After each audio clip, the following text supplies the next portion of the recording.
This is Philip Tracy at NI Week 2016. I'm here with James Kimery. James, we're talking a lot about 5G today. Let's start out broad. What is 5G right now to you, and what are some of the components that make up 5G? Well, 5G is actually the next generation wireless standard. But what makes 5G so unique is the fact that it's so much different than the previous standards, and that can be traced back to the requirements. You know, the 3GPP, the standardization body defining 5G has set these KPIs, and they have KPIs for latency, peak data rates, capacity, you know, just to name a few. So that's why, and those KPIs, you know, they're different than what was actually put on like 4G or LTE networks, and because of the diversity of the requirements, it makes it much more complex. And but the benefits are also the potential upside. It could be huge. And what is LabVIEW Communications doing to help make 5G a reality? So LabVIEW Communications is a version of LabVIEW that's focused on developing prototypes, and specifically prototypes that are used in wireless communication. So LabVIEW Communications itself provides the necessary tools and infrastructure to be able to create these software-defined radio prototypes quickly and easily. Another feature of LabVIEW Communications specifically is these application frameworks. And application frameworks such as LTE or 802.11, they enable researchers to start with like a full 4G implementation, and they're provided in source code. So if you wanted to experiment with a new algorithm that could be 5G ready, that's as good a starting point as you're going to get in terms of being able to get a prototype sooner than later.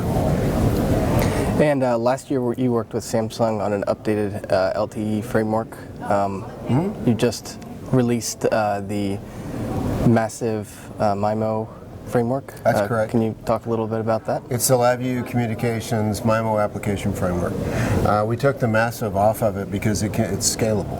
It scales from 4 all the way up to 128 antennas. So for our work last year with Samsung was really on FD MIMO, or fully dimensioned MIMO, and the LabVIEW Communications application framework, the LT application framework specifically, was targeted for that type of research from the UE perspective. Now the MIMO application framework gives us the ENO-B perspective. So if you think about it, we have LTE 802.11, and now we have a massive MIMO ENO-B implementation. So we have both the handset side, the base station side, and that way you have the complete solution, complete system solution covered. And in the next couple of years, we'll be seeing a lot about 5G standards. How do you work with the standards organizations? That's a really good question. So I have people on my team that actually go to the 3GPP standardization process, and what we would work with different players in the wireless industry that also go to those standardization meetings, and we work with them building prototypes, collecting data, either channel sounding, new waveforms, whatever 5G vector that they would be interested in. Once our partner has collected that data, now they can go to the standardization bodies and make a good case as to why a particular technology for 5G should be there or not be there. But we probably worked, and then we personally work on contributions as well. And this morning, I think everyone was pretty captivated by the Bristol and Lund, what they're doing with MIMO. Right. What does this mean in terms of efficiencies, network efficiency? Well, I think what the industry So just to recap a little bit about what that was about. So massive MIMO has, the theory behind it is more antennas and have more degrees of freedom to be able to optimize the wireless communication channel. So in essence, more antennas equals better spectral efficiency or more bits for a given area of spectrum or given chunk of spectrum. And I think what that's done in particular is that I don't think that the industry felt like those types of spectral efficiencies were achievable. And I think that's actually changed some perceptions. I think millimeter wave is a 5G candidate technology that there's a lot of investment on. There are some companies and universities looking at massive MIMO. But I think after what Bristol and Lund were able to do, I think that probably more industry partners are probably going to continue, will investigate massive MIMO further, just because that's a magnitude, or 2 orders of magnitude increase in spectral efficiency. Can you talk about any other exciting applications that you might have with other partners? Okay.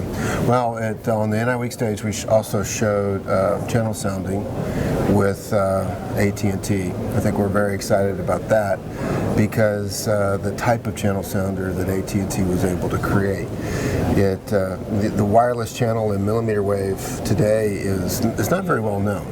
You know, there's some data that various sources have collected, and you could say, well, these were the conditions under which it was collected, and indoor, outdoor, you know, looking at just path loss, looking at multi-antenna configurations.